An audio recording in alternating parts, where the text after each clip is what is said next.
The light of the full moon illuminated the darkness of the fourth platform at Bandung Station. A night breeze blew, carrying the aroma of food from a street vendor still open a few meters from the platform. Raka winced as the wind pierced his skin, compelling him to draw closer his thick jacket. He had just arrived at this station, the result of a long journey from Solo. Fatigue gnawed at his body, yet he had to remain steadfast as he had already booked a train ticket to Jakarta. He needed to reach there before dawn to attend an important meeting with his new client. Raka glanced at the clock on his phone. It was still 10 p.m. The train would arrive in about half an hour. He decided to sit on the nearest waiting bench, hoping to rest a little before the train's arrival. As he was about to step forward, his eyes caught something peculiar at the end of the platform. A faint white shadow moved among the crowd of passengers waiting for the train. Raka furrowed his brow. He was certain that the shadow was not an ordinary human. Its form was too elongated and slender, resembling a piece of white cloth blown by the wind. He chose to ignore it, attempting to act as though he had seen nothing. Perhaps it was merely a curtain from the train that had unfurled or something of the sort. However, fear began to creep within him. The shadow drew closer, moving slowly yet deliberately.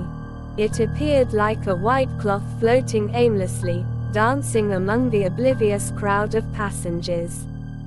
Raka felt cold sweat dampen his skin. He glanced around, hoping to find someone else who had also noticed the shadow. Yet everyone seemed engrossed in their phones or chatting with friends and family. Raka felt alone, trapped in the darkness alongside that white shadow. The shadow halted right in front of Raka. He felt a chilling aura penetrating his bones. He tried to turn away, but his legs seemed unable to move. "Who are you?"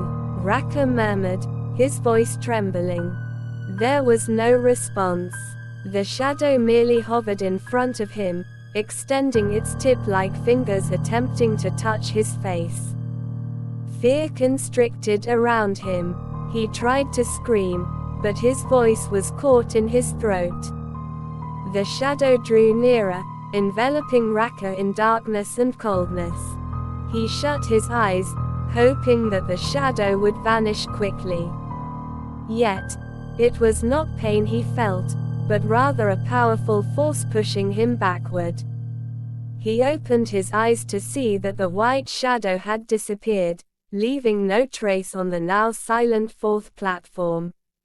Raka stood upright, his heart pounding fiercely. He could still feel the cold vibrations surrounding him, as if the shadow were still nearby. He took a deep breath, attempting to calm himself. He had to leave, immediately. The train would arrive in a few minutes. Raka hurried towards the platform, disregarding the fear that still crept within him. He promised himself that he would never return to this fourth platform, especially not at night. At the end of the platform, the train arrived with a dazzling display of lights and the sound of a siren slicing through the night's silence. Passengers began to board the carriages. Raka joined them, searching for a seat near the window. He gazed out the window, feeling his heart still racing. He looked back at the fourth platform, now engulfed in darkness. There were no signs of the white shadow anymore. However, the fear still haunted him, as if he knew that the shadow would remain waiting in the darkness, ready to pounce on anyone daring enough to approach the fourth platform at night.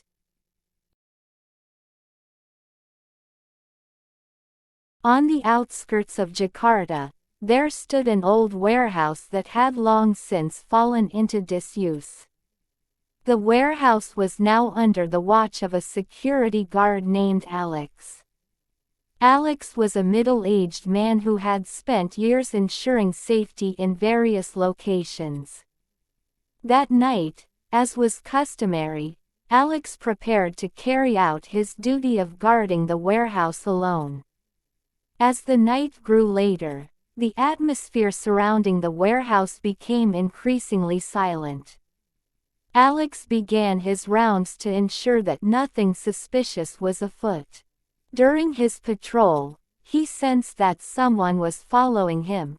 However, whenever he turned around, there was no one behind him. Alex attempted to dismiss this uncomfortable feeling and continued with his task. However, as he passed a corner of the warehouse, he heard a very faint whisper, as if someone were speaking to him. Alex halted, trying to locate the source of the sound, but found nothing. Suddenly, the lights throughout the warehouse began to flicker and then went out completely. Alex was startled and quickly retrieved a flashlight from his pocket. With the limited beam of the flashlight, he searched for a switch to turn the warehouse lights back on. In the darkness, Alex sensed movement in one corner of the warehouse. He directed the flashlight beam towards it, and for a few seconds, he glimpsed a large black shadow. However, when he blinked, the figure had vanished. Alex began to feel frightened, yet he steeled himself. He tried to convince himself that it was merely a shadow or perhaps a result of fatigue. Alex continued his search for the switch, but with each step, he felt as though he were being followed.